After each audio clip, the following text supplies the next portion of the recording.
What is going on, guys? It is Wrestlelamia here, back with some more news. Join us now as we look at the wildest news stories and rumors you need to know, including another champion injured in WWE, Money in the Bank 2026 announced, WWE bans a star for 2 years, the truth behind WWE ticket prices, is Stone Cold wrestling at WrestleMania, Braun Strowman and HEYMAN heat, Seth Rollins breaks his silence, and much more. Be sure to subscribe and hit that notification bell for daily wrestling videos, and follow us on Facebook for exclusive lists. Now let's do the intro and get straight into our first story.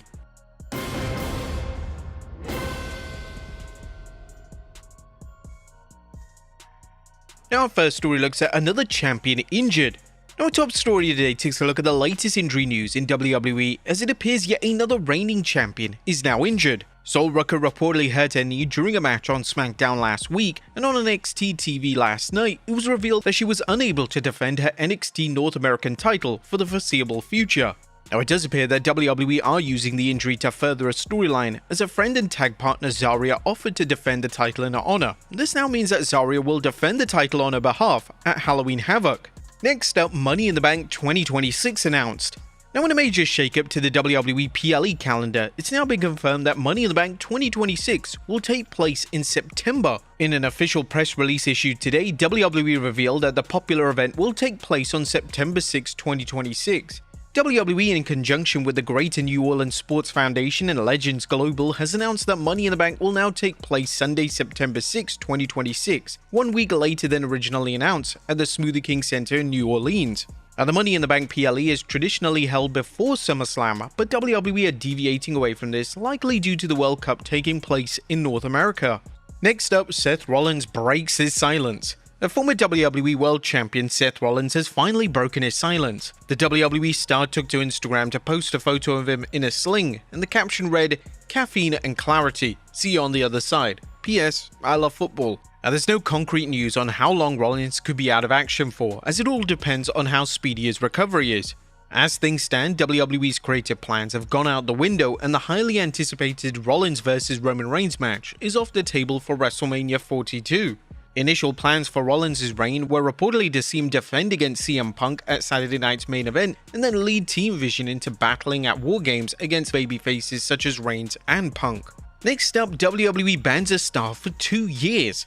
Now there's been a ton of controversy as of late surrounding non-compete clauses in WWE.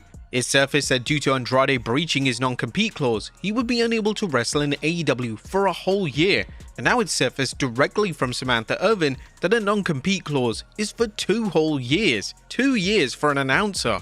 Taken to X, the former announcer stated, "1 year down, 1 year left on my non-compete. Can't wait, I hope you enjoy my song in the meantime and look back on all the memories as fondly as I do. Love and miss you all, and remember, I never left for music, I am music. Hope to see you soon." To the surprise of no one, the backlash that WWE is facing for this is substantial. The post has millions of impressions on X, and not a single person is defending WWE in the comments. The post even has fans and AEW talent urging her to get a lawyer, as there's no way this holds up in court. There are bound to be other stories relating to non-compete clauses, especially from those who left WWE in the past few years. These new types of contracts have only been introduced in the TKO era, and it's quite a concern that the company thinks that they can get away with this type of behavior. Next up, the truth behind WWE ticket prices. Since TKO took over WWE, there's been major criticism directed at the way they increased ticket prices year on year. TKO executives even criticized Vince McMahon for making tickets affordable for families. But now a report from WrestleNomics has revealed that under TKO, ticket prices have doubled since the merger. Average domestic ticket prices for WWE's weekly main roster television events have roughly doubled since the TKO merger that combined WWE and UFC closed in September 2023 in real $2025 dollars. Shockingly, despite the creative boom cooling off slightly in 2025, even more people are now attending weekly TV such as Raw and SmackDown.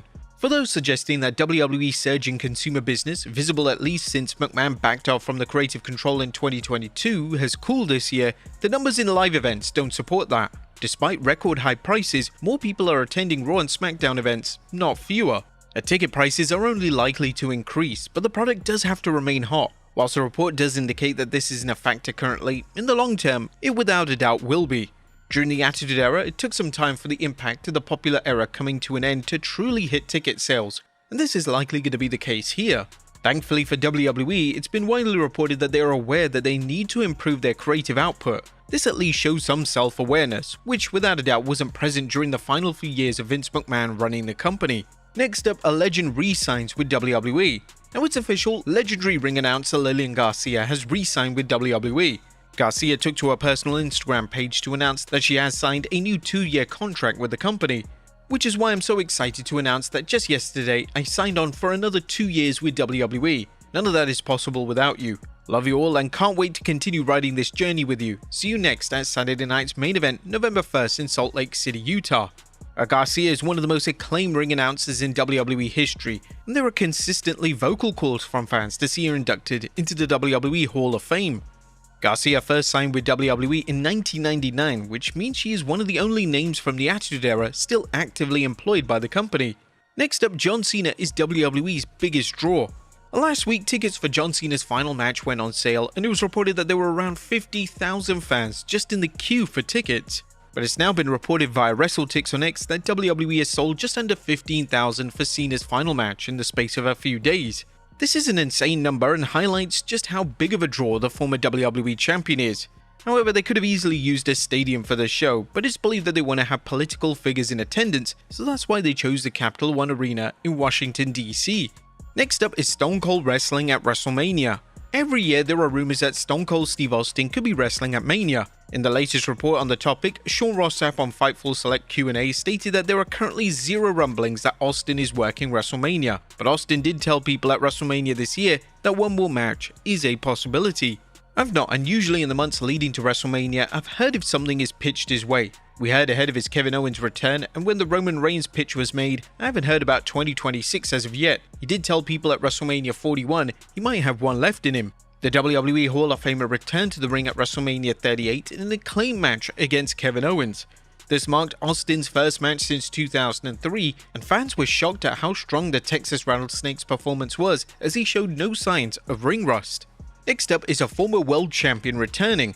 A former WWE Universal Champion Braun Strowman was released from WWE earlier this year, and this release came as somewhat of a surprise as Strowman's work was consistent and he was a credible name for WWE to have under contract.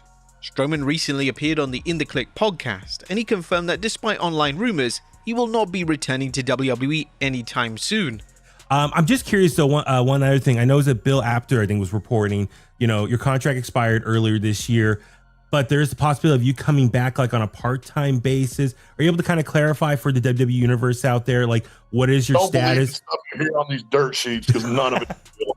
Okay, all right, I got you. Okay, you'll see me when I feel like letting you see me, and when it comes to that, I'm really focused right now on the food space. I got 4 movies that I'm attached to next year. I'm in talks with 4 or 5 other television shows. Strowman would go on to say that whilst he misses being in the ring, his body is starting to feel normal due to the break. Strowman is currently exploring various projects, and it's even been rumored that he could play Jason Voorhees in the Friday the 13th reboot. Next up, Braun Strowman talks heat with Paul Heyman. Speaking of Braun Strowman, he was also interviewed by TMZ. Naturally, the outlet wanted Strowman to discuss his personal social media spat with Paul Heyman. I don't know why he got so upset and came at me, especially because he gets to see my face every commercial break on SmackDown. And let's be for real, if anyone knows about me having a show about ordering everything on the menu, you think Paul would know? I have no idea. I guess I struck a nerve or something. I don't know. I didn't deliberately, intentionally mean to talk to him or any of that stuff. I don't know what's going on, maybe he's just sensitive or something, or maybe he misses me. That's probably what it is. I think the ratings are struggling a little bit. For those unaware, the issues between the two men started when Strowman reacted to Heyman saying nobody outside of the division had put Roman Reigns on a stretcher, and then personal insults were exchanged between the two. And finally, a WWE title match set. Now, final story today takes a look at a new match confirmed for Saturday night's main event. It's been confirmed that Cody Rhodes will defend the WWE title against Drew McIntyre. The confirmation was made by SmackDown GM Nick Aldis. This therefore means that both world titles on the male side will be defended on the show. But there is little information known about how the Saturday night's main event special is gonna work. This is set to be the first SNME on the Peacock platform. It was previously on NBC, and the shows were glorified episodes of Raw and SmackDown. There's no news in relation to if there is still going to be commercials during the matches, as this was the major complaint during the NBC specials. Hopefully, due to the show being on the Peacock platform, it's treated like a PLE and the matches go uninterrupted. Of course, there's concern that John Cena's final match, which just so happens to be an SNME special, is going to be plagued with commercials. This was unfortunately the case with Goldberg's retirement match versus Gunther, and to say it ruined the moment of the match would be a total understatement. Cena's final match without question should be on its own PLE. There's concern that WWE and TKO are going to ruin his retirement thanks to their sheer greed. But there you have it folks, the wildest news stories and rumors you need to know. Be sure to leave your comments down below, and I'll see you next time with some more wrestling content.